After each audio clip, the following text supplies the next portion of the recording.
Deepak Shyamji Patil, senior vice president manufacturing, Lote साइटेड, Laxmi organic industries limited. तर आजच्या प्रेस कॉन्फरन्समध्ये आम्हाला जे सांगायचं होतं ते हे आहे की लक्ष्मी मागच्या 35 वर्षापासून महाराष्ट्रात, खास करून कोकणात कार्यरत आहे आणि आम्ही कधीही पर्यावरणाला किंवा कोणाच्याही जीवितहानीला काही केलेलं नाही आहे, आजपर्यंत नुकसान होऊ दिलेलं नाही. वर आमच्यापासून जेवढं शक्य आहे तेवढं आम्ही सोसायटीला परत देण्याचा प्रयत्न करतो. दुसरं, आता जे मेटनीबरोबर लक्ष्मीचं कंपॅरिझन केलं जातंय ते चुकीचं आहे. मिटनी ही वेगळी कंपनी आहे, त्यांची कार्यपद्धती वेगळी होती. लक्ष्मी ही अशी कंपनी आहे जी EHSला खूप प्राधान्य देते आणि त्याप्रमाणे त्यांची सिस्टम्स आणि आमची डिझाईन आहे. तिसरं, जे PFAS प्रोडक्शन आम्ही करतो, PFASचे प्रोडक्ट्स आम्ही बनवतो, आत्ता जे बनवतो ते एक आहे.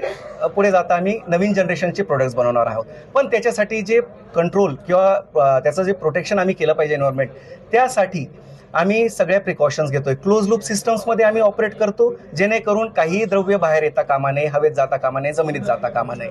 दुसरं, सगळी सिस्टम आमची DCS कंट्रोल्ड आहे, ऑटोमेटेड असल्यामुळे सगळे प्रोसेसची कंट्रोल चांगली आहे. तिसरं, जे त्यातलं इफ्लुएंट जनरेट होतं त्याचं सेग्रिगेशन आहे, त्याचं व्यवस्थित आम्ही स्टोरेज करतो आणि सायंटिफिकली MWMLला विल्हेवाट लावतो आणि पुढेही हेच करत राहणार आहोत. म्हणून याच्यापासून PFAS प्रोडक्ट्सपासून सोसायटीला, वातावरणाला काहीही धोका होणार नाही याची आम्ही दक्षता घेतोय. हे झालं कंट्रोल मेजर्स. आणि तर यापुढेही आम्ही EHSवर लक्ष देतच सगळं प्रोडक्शन करत राहणार आहोत. आणि जे पुढची आता जे प्रोडक्शन आहे, जे ट्रायल प्रोडक्शन्स आम्ही केलेले आहेत, तर आता याचा उपयोग आम्ही या टेक्नॉलॉजीला समजून घेऊन जे पुढे आपल्या भारत देशाला सुद्धा डिफेन्ससाठी आहे आणि सेमीकंडक्टर इंडस्ट्रीसाठी आहे आणि जे इलेक्ट्रिकल ट्रान्समिशनसाठी जे एन्व्हायरमेंटली सेफ अल्टरनेटिव्स पाहिजेत त्याचं डेव्हलपमेंट आम्ही करणार आहोत आणि ह्या टेक्नॉलॉजीचा वापर करून भारताला आत्मनिर्भर बनवण्याचा प्रयत्न करणार आहोत.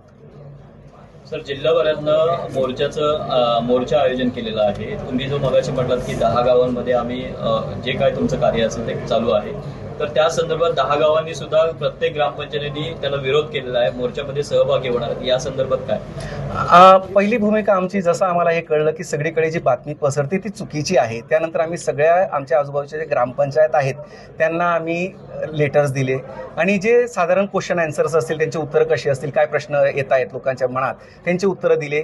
तिसरं, त्यांना आम्ही इन्व्हाइट केलं साईटवर, येऊन तुम्ही बघा, तुम्ही स्वतः समजून घ्या आम्ही काय करतोय काय नाही, ठीक आहे. त्यानंतर मी स्वतः गावागावात गेलोय, तिथे ग्रामसभेत सुद्धा अटेंड केले, त्यांचे जे प्रश्न होते त्यांना उत्तर दिलेत. त्याच्यावर मला हे समजलंय की जे गावकरी ज्यांना मी भेटलोय, ज्या बॉडीजला भेटलोय, इलेक्टेड बॉडीजला, राईट, त्यांच्यामधून तो संभ्रम हळूहळू कमी होतोय किंवा त्यांची जी अंडरस्टँडिंग आहे PFAS बद्दलची ती आता चांगल्या रीतीने त्यांना कळलंय की PFAS काय आहे, त्याचे उपयोग काय आहेत. खरंच ते जसं विष म्हटलं जाते तसं नसतं, ते ॲक्च्युली उपयोगी आहे आणि ते आपण आजही घराघरांमध्ये वापरतोय. PFAS कंपाऊंड्स, नॉनस्टिक कुकवेअर्स वगैरे आहेत त्याप्रमाणे.